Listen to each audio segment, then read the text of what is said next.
So you've got a signed real estate contract, you've got a signed purchase and sales agreement, you're on the way to closing. Your seller starts to kind of ghost your phone calls and they just don't show up to closing. They change their mind, they decide not to sell you the deal. Whether you were going to buy it or wholesale it or whatever, now it's not going down. So today I would like to share with you my system on how we put it together since doing real estate from 2004. How do you prevent sellers from backing out of your signed contracts? And we're actually going to take you to one of my attorney's office to kind of get her input on how this works. Let's do this.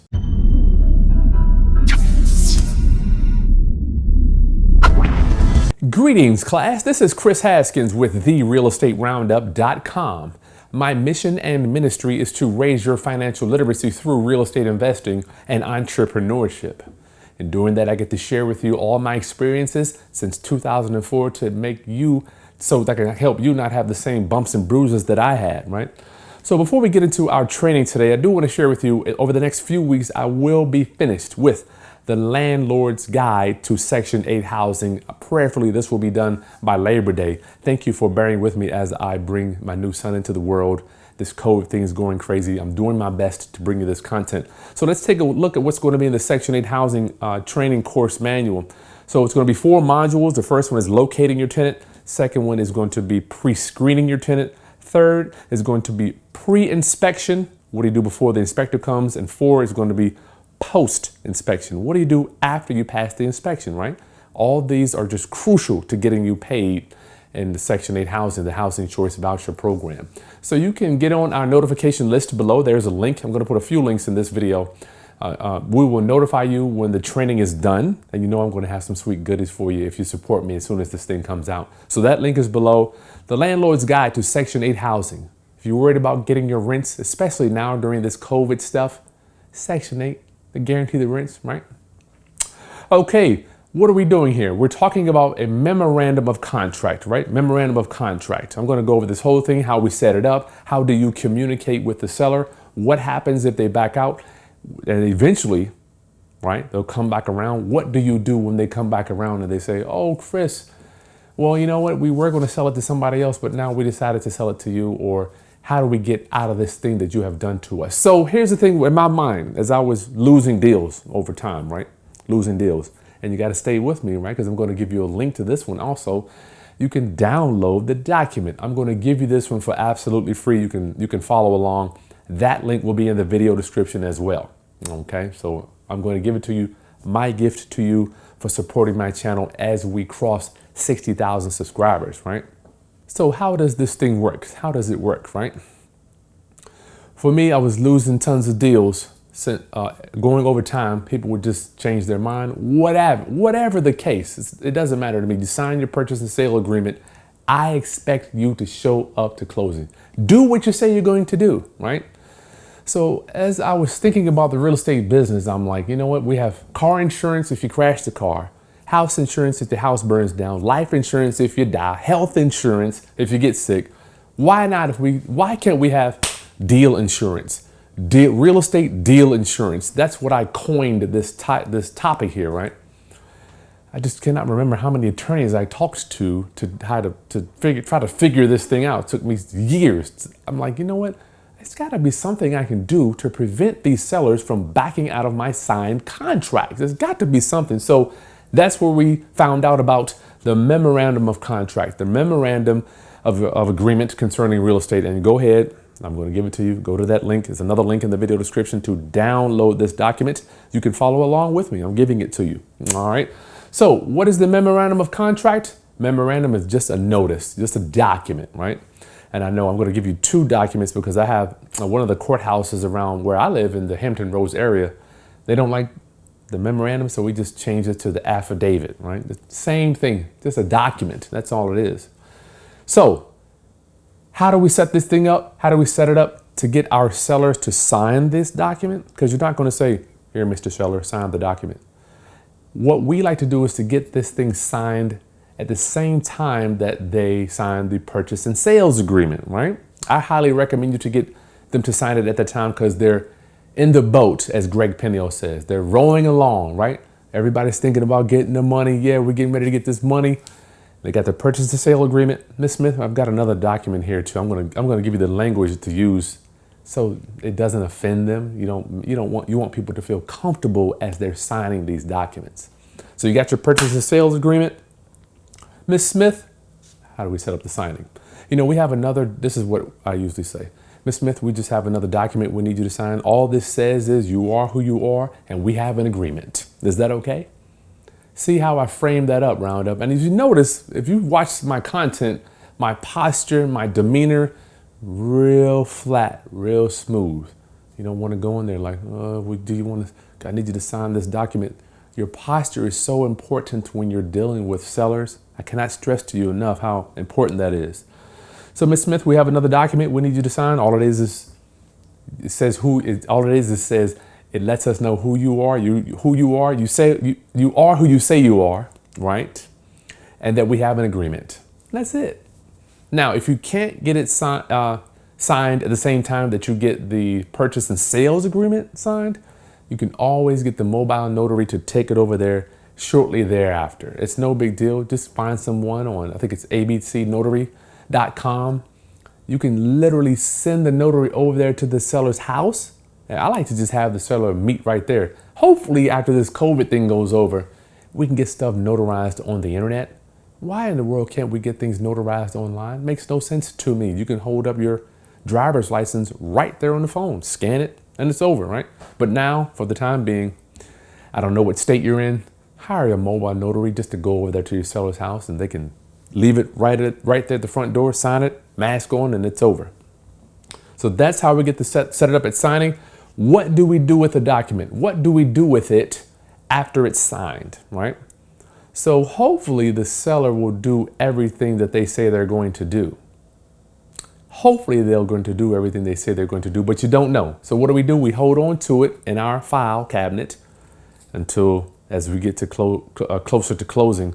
Oh boy, the seller has ghosted me. They're not returning my phone calls.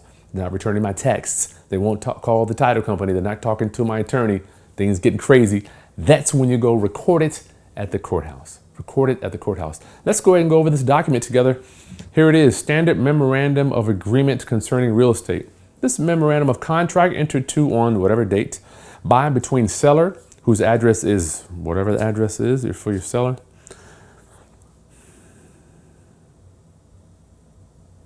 Here and after referred to as seller and your name or your trust, whoever you got. We use our trustee. Buyer, whose business address is 123 whatever, Success Street. Hereinafter referred to as buyer. This is so simple, y'all. Witnesses. The buyer and seller have entered into a contract herewith, and they desire to enter this memorandum of contract to give record of the existence of the said contract in consideration of the property and other good and valuable consideration. The seller acknowledges and agrees that the property described below is to be sold to the buyer. Is that simple or what? So we have seller's name here, buyer's name there, and I just put my trustee's name. Now this will have to be on legal paper because it needs to be 12 fonts, okay, as well as a notary for your seller and a notary for your buyer. Now I know if you've been following my content, right, I'm trying to get these one-sided memorandums done. I did one last week, then I went to the courthouse today and it's not indexed like I want. So I'm still doing some research to try to bring you one-sided memorandums where, let's say, if you're like me, you kind of, from time to time, I got to tell you, every time I don't get the memorandum signed, I regret it. And I'm regretting it right now. I have a seller that backed out of the deal and I should have got the memorandum signed. So I'm kind of playing recon, putting all the pieces back together. And I beat myself up because I know the right thing to do. I know what to do. I have been doing this forever, right? So don't skip this step. You are going to regret it. If not today, if not tomorrow, eventually you stay in this business long enough, you're going to have a seller back out of your contract. That's just how it is. You don't know if the seller woke up on the wrong side of the bed. They got a better offer. Perhaps somebody else is trying to take the house for a family member. Maybe God told them not to sell you the property, or somebody else, right? Maybe they just don't like you. They found you on the internet. It could be a million reasons why they changed their mind. but we don't want to run our business by hope. I hope the seller shows up to closing. I hope that they're going to do what they say they're going to do. I'm tired of that. You sign the paperwork, we sign it, we do what we say we're going to do, period. And there's nothing wrong with that. Have integrity. Everybody needs to have some integrity. So that's the document there. Get it notarized, take it and get it notarized for your buyer and your seller. You got it. You are armed. You are now armed with my memorandum. I'm giving it to you because you watched this video.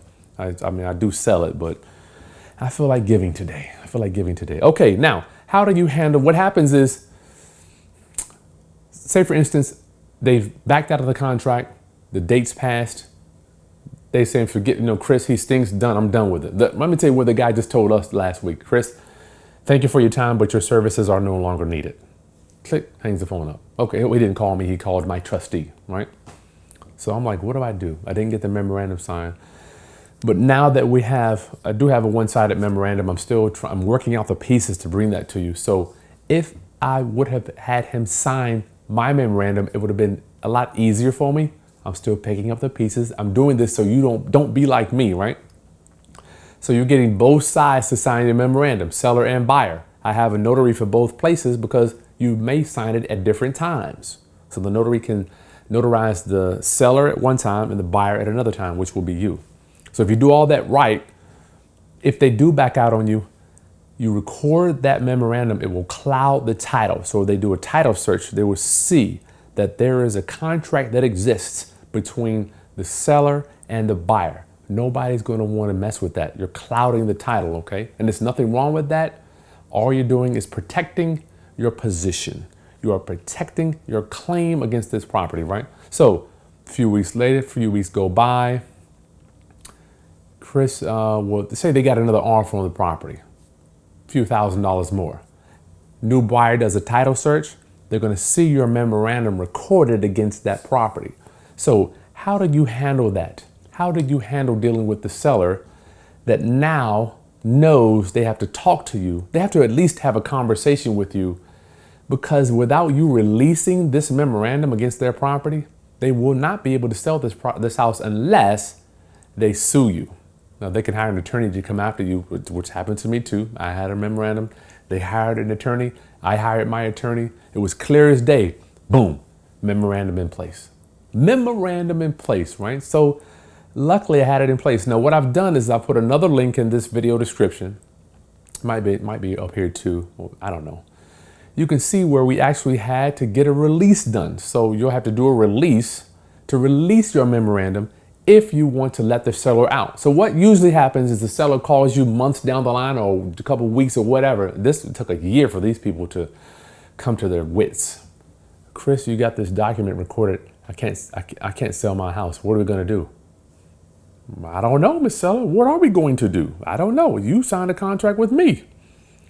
So that's when we have empathy, compassion, and the utmost humility for people that don't always do what they say they're going to do. They want to get more money or whatever. So that's when we say, well, we have two options. You can at least sell the property to me, Miss Smith, or I will be happy to release my memorandum against your property for a fee. How much do you think it's worth? And just be quiet. Be quiet. Round up. Can you be quiet? Make sure you don't talk down to these people. Be very, very full of empathy, very empathetic when you're talking to them, because I understand everybody wants more money for their houses, right? Miss Smith, you can either sell it to me or for a fee, I will release my memorandum. How much do you think that should be? And just be quiet, okay? So that's how you handle the seller after they're coming back, like, I'm like, don't you know this ain't my first rodeo? This is what we do for a living. I've had probably a dozen people, before I set all this up, had about a dozen people back out of these contracts. So now you are armed. You can get out there. We don't operate by you win some, you lose some. I don't like that. I want you to win whenever you possibly can, right? Win-win. But when people sign this stuff, we kind of got to have to do what we say. Let's honor our obligations, okay? So now you're there. I'm so thankful for you. Make sure you put this into play 100% of the time. You don't want your seller to do a flip-flop on you. Like Witherspoon says, you don't want that. Okay, so let's go hear what the attorney's office has to say about this as we go over there. Subscribe to my channel. You know I love you, Roundup. Hit that like button and share with any other investors that could possibly utilize this information because they have a seller that is backing out or not showing up to closing. All right, let's go to the attorney's office, and I'll see you there. Sorry about this, Roundup. Bubba was running the camera and we forgot to plug the mic up, but that dress, I had to show you that dress before we got to the good clip. So we just paid her. We're here at the attorney's office. I didn't want to do this. I do not like doing this to people. At the end of the day, Smitty, you want to add anything? You did a lot of this work on it. I mean, God, you did so much leg work. Yeah, we had a lot of legwork running to the courts. I mean, I personally went to the court and looked stuff up. Mm-hmm. We both went. As well as running to the house for checking everything out. Dealing with the heirs. And, I mean, text messages. Lots of text messages, lots of time on the phone with personal meetings with them. Mm-hmm. Chasing down documents. My nose said cheese. So. What? My nose said cheese. Scratch your nose. Did you even get them? What? Go ahead. A lot of tracking down documents. Go ahead, Smitty. So yeah, it's a lot of legwork. Alrighty. Go ahead. Here's your copy. And also, once we have the recorded version back, where do you want me to send it to? You can send it to the trustee. Okay. Can we get a copy? I can't give you a copy until it's fully recorded because you're gonna want the instrument number, all of that fun stuff for it. That's true. Yeah, you're gonna want the important information. Okay. What address? 40. Okay. It's right on there. Yep, it is. Perfect. Okay, sounds good. So you'll probably expect it in the mail within a couple days. It shouldn't take too long. Okay. So, and then there's your receipt, just so that way Yep. you know Oh, I got we're that. all good to go. Okay. Sounds good. Thank Oh, you. I had a student ask a question. Is there a term limit on a contract that you can't do this on? Like what do you mean? Like if it was a 10-year-old contract, like our contract is only a few months old, they didn't show at the closing. Right. So I mean, because the only way, technically they're under contract.